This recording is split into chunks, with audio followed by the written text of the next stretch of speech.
Well, there's plenty of news around today, so let's get stuck into it with Liberal MP Garth Hamilton from the beautiful part of the world, Groom and Toowoomba, and former New South Wales Labor Treasurer Michael Costa. Thanks to you both for joining me tonight. But before we talk about Bridget Archer, let's go to the bombshell news of the day. Mark McGowan is standing down as WA Premier. He made the announcement today saying he's exhausted and doesn't have the energy or drive to continue on. Michael, it's a pretty gruelling job and one can understand a person getting tired, but he's got virtually no opposition in WA, wiping out the Liberals' last election, and he's hugely popular. Are you shocked by this news? I think everybody is shocked by this news. You're absolutely right. There is no opposition in WA, and clearly, this has come out of left field for everybody. I suppose the happiest people are going to be the Liberal opposition and perhaps the National Liberal Party with this decision, because he is immensely popular as an individual, more so than the party over there. And look, I find it strange. If you look at the COVID situation compared to what occurred in at least New South Wales, we're all shaking our heads right through that period. But obviously, it was popular with the electorate over there, and he has rock star levels of popularity. So a shock to the system. He's obviously a great political operative. He's been very lucky in terms of his budget because of all the resources, income that's come in. So he leaves the state in a relatively good position compared to the rest of the states. But it is a decision that I think the Liberal Party may well be happy with in WA.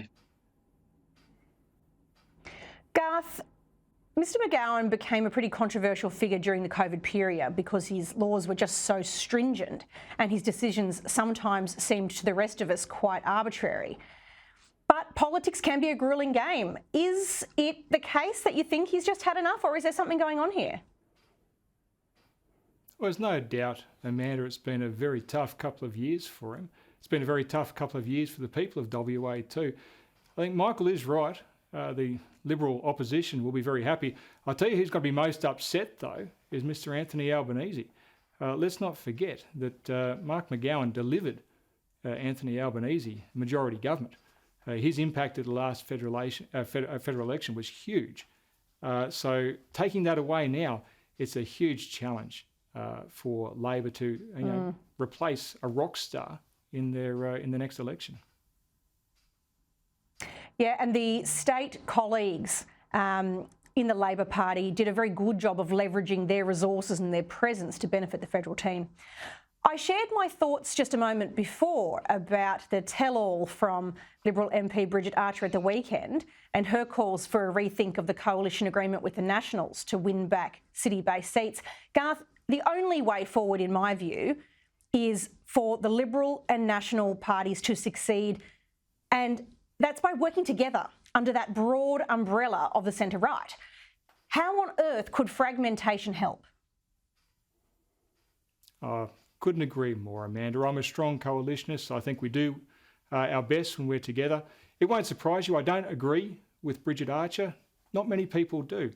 But let's look at the history here. For 70 of the last 100 years, Australia has chosen a coalition government. And in Queensland, where we've actually formalised the coalition, where we're now the Liberal National Party, we're one party together, we've got 21 of 29 seats. The closer we are together, the better we do. And that's true in Queensland, that's true in Groom for me.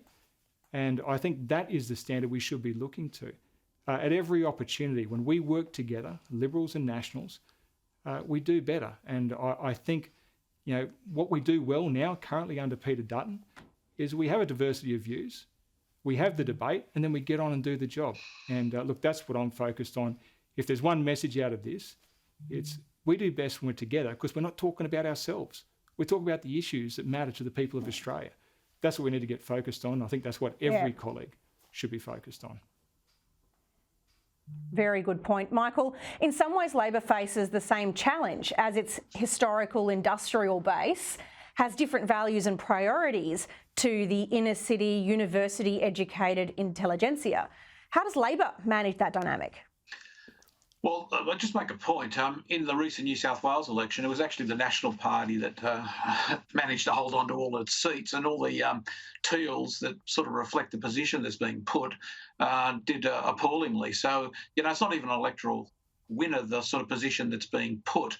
But look, Labor, particularly in the states like New South Wales, because of the mining industry, does have a presence in some of those country electorates and is able to offset that through the unions within the party machine to ensure that there's some sort of balance. But you're right to point out that the Labor Party is, every time it moves to the left to try and win seats, inner city Green seats, it actually loses more seats than it gains. So, it's a fine balancing act. And I think all political parties face that.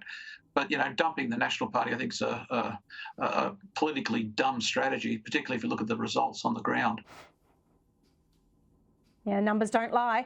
Let's move on to the Reserve Bank. And one economist is warning that the RBA risks losing control of setting the cash rate, with the panel reviewing the RBA proposing to have voting external experts outnumbering central bank officials on a new board that will set the country's monetary policy. Michael, what's your take on this? Is it a good move, or does it risk politicising this institution? Look, I think the institution is already politicised, unfortunately. And in fact, one of the good points of this reform package was to give it true independence, because technically it doesn't have true independence at the moment. That's been more an administrative thing. But look, it all depends on who's on the Monetary Policy Board. And I made this point when this report came out. This is nothing new. It's not a radical proposal. I mean, the Bank of England has exactly that same structure. That's where they lifted it from. And its performance has been worse than the RBA's in terms of both inflation and where the cash rate is. So it really depends on who they put on there. If they're going to put mainstream economists, people that just share the standard model, the standard Keynesian model with the Phillips curve, and I don't think you're going to get much change. However, if they put some nutters on, and there's some nutters in the economic profession, modern monetary theory is one that says that you can print whatever you like, which became fashionable in the Democratic Party, then you're going to have some real problems. But remember, the Treasury Secretary's on this Monetary Policy Board, as he has been on the Reserve Bank Board currently. So I don't see there's much change in all of this. It depends on the individuals that you put on the board. It's a fair point, although the last couple of appointments in that space were, I think, dyed-in-the-wool unionists with clear political perspectives. That's so I'm not filled with confidence.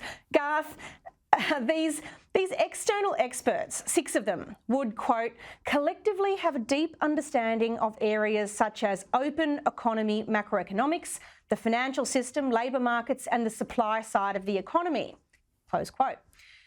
But how is this going to help our present situation? How do we ensure that the political interests of the government of the day aren't what's being pushed through the agenda of that body when we're talking about something as important as the cash rate for millions of Australians' mortgages?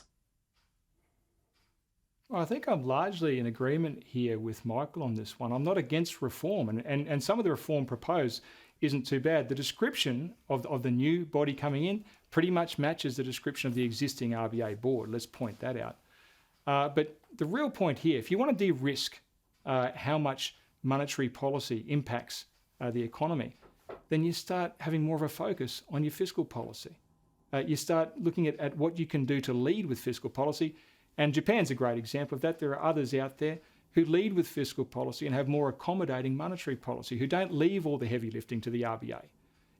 We can make these changes and we can make these reforms.